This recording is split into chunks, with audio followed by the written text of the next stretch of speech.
Graças a Deus, meu irmão, minha irmã, voltamos aqui do intervalo, graças a Deus, e na aula que se passou, nós vimos aqui os tópicos conceituar homilética, mencionar os termos ligados à homilética e apresentamos as regras técnicas de como o pregador pode tirar proveito dos conhecimentos, tá bom? Os objetivos foram alcançados na aula passada, que foi definir homilética, foi compreender os termos ligados à homilética e identificar as regras técnicas de como o pregador pode tirar proveito dos conhecimentos, tá bom? Agora nós vamos para o tópico explicar como usar cada tipo de sermões e descrever o esqueleto do sermão. Então, basicamente, é o que está aqui em pauta. Se avançar muito tempo, nós vamos ficar só com o quarto, né? Explicar como usar cada tipo de sermões. E, dentre esses dois tópicos restantes, os objetivos são analisar cada tipo de sermão, né? E demonstrar a estrutura do esqueleto do sermão. Então, esses são os dois tópicos e os dois objetivos, né, apresentados. E no final da aula você vai alcançar esse objetivo. Analisar cada tipo de sermão e demonstrar a estrutura do sermão. Você vai fazer esse trabalho para nós, em nome de Jesus. Tipo de sermões. Há uma enorme variedade de sermões, de acordo com a sua forma e maneira de usar o texto bíblico. Mas o que dá classificação ao sermão é a maneira de se dividir o seu corpo. Vou repetir para você. É importante que você assimile esta ideia. Mas o que dá classificação ao sermão é a maneira de se dividir o seu corpo. Há, basicamente, meu irmão, 3 espécies de sermões: o temático, o textual e o expositivo. Quais são os 3 tipos de sermões? Temático, textual e expositivo. Essas 3 espécies abrangem vários tipos de sermões, que pode ser usado nas mais diferentes ocasiões, conforme a necessidade, o lugar e as circunstâncias. Então, não podemos esquecer que todo sermão possui divisões essenciais para o êxito do mesmo. Então, aqui, você vai ver, e não pode esquecer disso, que todo sermão ele possui as suas divisões. E o que é que caracteriza um sermão? É justamente a sua divisão, a maneira de se dividir o corpo do sermão. Então, eu já aqui passaria para você um esqueleto, mais ou menos, dizendo que lá no sermão, o seu corpo tem introdução, tem o corpo do sermão e tem a conclusão. Isso é a forma pela qual você vai preencher. Mas você vai ver o que está interno na introdução, o que está interno no corpo do sermão e o que está interno na conclusão. Tá bom, então? Então vamos para frente. Olha lá. Sermão temático é aquele cujas divisões são tiradas do tema ou do assunto. Veja bem esta definição. E é bom você gravar isso, porque isso é uma regra. Você viu lá que o que dá, na realidade aqui, classificação ao sermão é a maneira de se dividir o seu corpo. E aqui ele está dizendo, o temático, a sua definição, é aquele cujas divisões são tiradas do tema ou assunto. Então, a divisão do sermão temático são tiradas do tema, independentemente do texto bíblico. Então, você não pode tirar a divisão, o corpo do sermão temático, você não pode tirar ele do texto, mas ele tem que ser tirado do tema. Essa é a regra. As divisões do sermão estão ligadas ao tema. É por isso que ele é chamado de temático. Você pode ler a Bíblia, achou o versículo, pode até tirar o tema. Se já tem o tema, procura o texto na Bíblia. Então, o normal no temático é que você tenha o tema. De posse do tema, aí você vai ali procurar na Bíblia o seu texto. É isso que caracteriza um sermão temático. É quando ele é dividido no tema.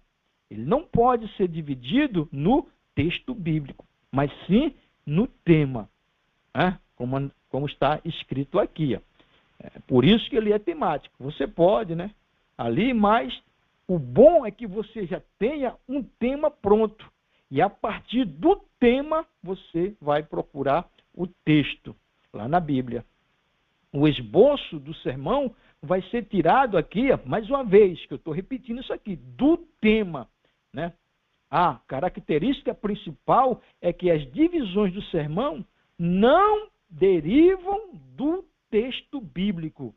Eu não vou necessariamente usar o texto para basear o esboço do sermão temático. O esboço do sermão temático, ele deriva do tema. Isso é regra. E não do texto. Eu estou repetindo isso aqui para você fixar bem e entender esse conceito, né? O esboço do sermão temático não deriva do texto, mas ele vai derivar do tema. Então, aí você já tem, né, um conceito e um entendimento como identificar o sermão temático. Às vezes você vai para uma igreja e a pessoa, ele começa a pregar, e aí ele primeiro dá o texto. Então, se ele primeiro dá o texto, esse sermão não é um sermão temático, porque primeiro ele deu o texto. Agora, se você for para uma igreja, se você for escutar um sermão e o pregador começar mencionando o tema da mensagem, aí sim caracteriza que é um sermão temático. Ele vai ter que fazer o seu esboço em cima do tema. Ele vai estudar o assunto ali do tema em toda a Bíblia e do assunto que ele buscou na palavra de Deus, na Bíblia, aí ele vai desenvolver o seu corpo, desenvolver o esboço do sermão temático. Então, tá bom, meu irmão? Entendeu aí? Então, vamos seguir aqui, como eu já falei aqui, e estou repetindo isso bastante, entendeu? Vou repetir. A característica principal é que as divisões do sermão não derivam do texto bíblico no sermão temático. Eu não vou necessariamente usar o texto para basear o esboço do sermão temático. Ele tem que derivar do tema e não do texto. Vou te apresentar agora formas vantajosas do sermão temático. Ele facilita a divisão do assunto. Então, facilita bastante, porque se você pegar um assunto e o assunto for bastante falado na palavra de Deus, ele vai facilitar este assunto para você. Dá maior unidade ao sermão. Então, ele vai sempre ter ali 1, 2, 3, 4, 5 pontos, ele vai sempre estar unido no tema. e oferece maior campo de ação para desenvolver o tema. Então, como eu falei, o campo é todo o assunto concernente ao tema dentro da palavra de Deus. Não pode ser pensamento individualista, pensamento do pregador, do ensinador ou de qualquer outra pessoa que tenha a oportunidade de estar ensinando ou pregando.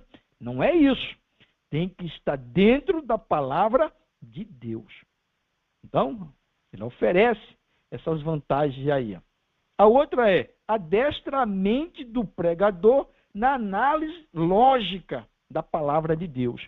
Ou seja, você tem ali um tema, tem um assunto, você vai adestrar sua mente, porque você vai estudar bastante esse assunto dentro da palavra de Deus, correlacionando uma passagem à outra. Eu encontrei esse assunto no livro X, encontrei o mesmo assunto no livro tal. É por isso que eu gosto do temático, porque é como alguns ensinam dizendo, é a palavra revelada. Às vezes você pega lá no Velho Testamento um assunto, e que no Novo Testamento Deus está revelando aquela palavra do Velho no Novo, palavra revelada. Então, essas são as vantagens do sermão temático. Ele tem que se basear no tema, né? Não necessariamente ali, no texto da palavra de Deus. Tá bom? Vamos seguir? Exemplo. Vou te dar um exemplo aqui, do sermão temático. Olha o tema. O poder do evangelho. Aí nós colocamos aqui o texto. Veja que na estrutura do sermão temático, primeiro tem que se aparecer o tema. Segundo, o texto. Terceiro, o desenvolvimento, que eu chamei de pontos. Ponto 1, ponto 2, ponto 3. E depois você tem ali a conclusão. Na estrutura, né, na estrutura do plano da pregação, isso aqui está dentro da introdução. O tema, o texto, a apresentação, a incentivação, ela está dentro da introdução. Então, na introdução, você vai ter que ter o quê? A apresentação, nome do pregador, igreja, os pastores dele, ele vai se apresentar.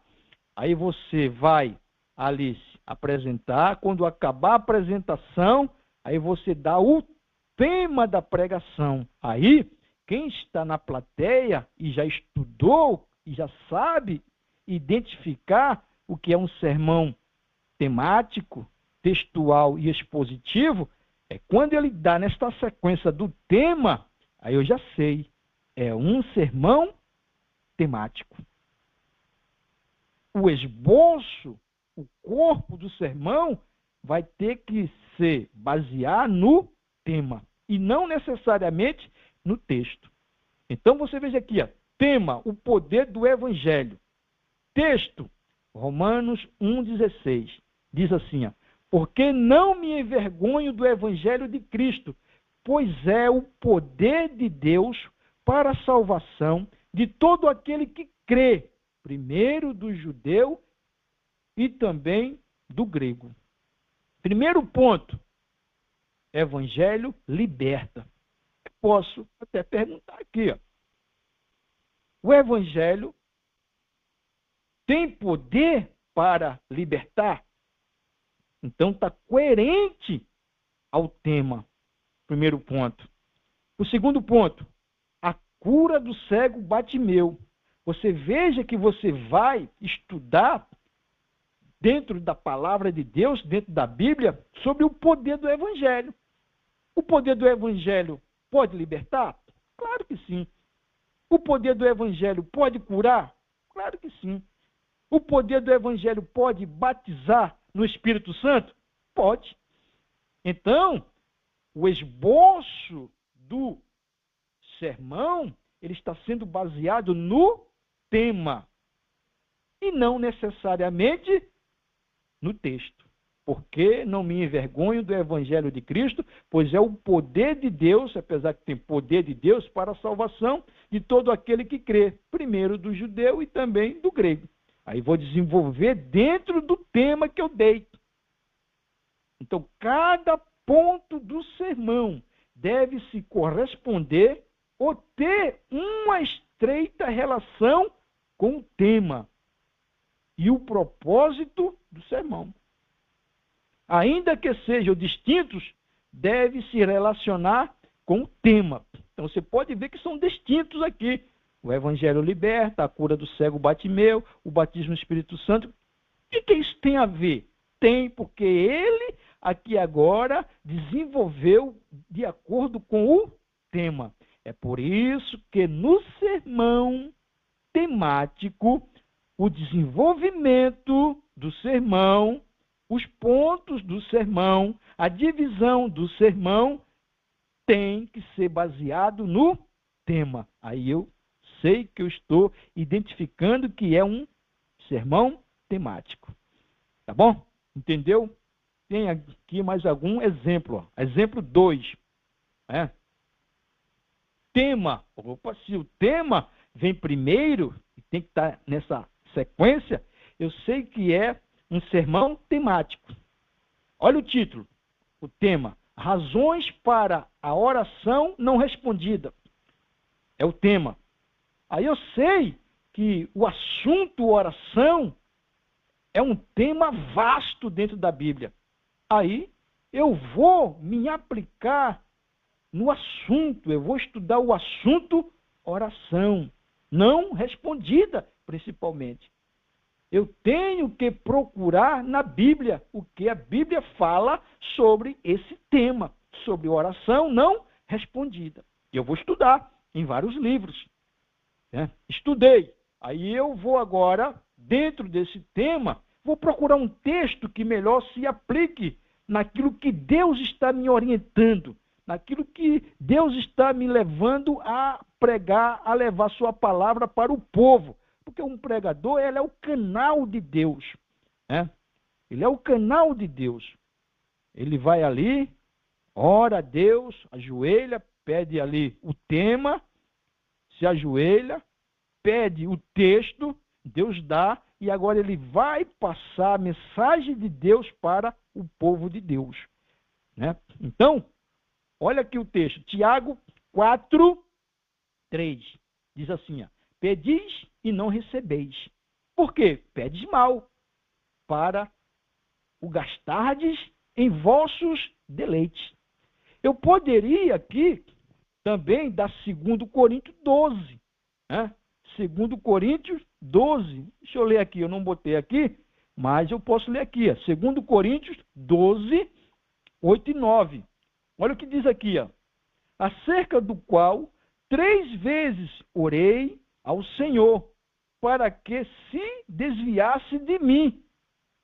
E disse-me, a minha graça te basta, porque o meu poder se aperfeiçoa na fraqueza. Então aqui é Paulo fazendo uma oração, e a oração de Paulo não foi atendida. A resposta de Deus foi, a minha graça te basta. Mas ele orou, entendeu? Acerca do qual 3 vezes orei ao Senhor, para que se desviasse de mim. E disse-me, a minha graça te basta. Então, isso aí, oração não respondida. Eu poderia dar esse título, esse texto, poderia também. Mas eu achei melhor Tiago. Eu poderia dar Mateus 26, 39, ou do 24 adiante. Quer ver também o que se fala aqui em Mateus? É aquela passagem pela qual Jesus chamou o seu discípulo para orar. Então, Mateus 26, 39. Olha o que diz aqui. E indo um pouco adiante, prostou-se sobre o seu rosto, orando e dizendo, meu Pai, se é possível, passa de mim este cálice. Todavia, não seja como eu quero, mas como tu queres. Então foi a oração do próprio Senhor Jesus, pedindo a Deus para passar o cálice. De repente ele atentou e falou, mas não é como eu quero, Deus. Aí o que foi que Deus quis? Que ele passasse por aquele sofrimento todo. Não passou aquele cálice dele. Então, são orações não respondidas.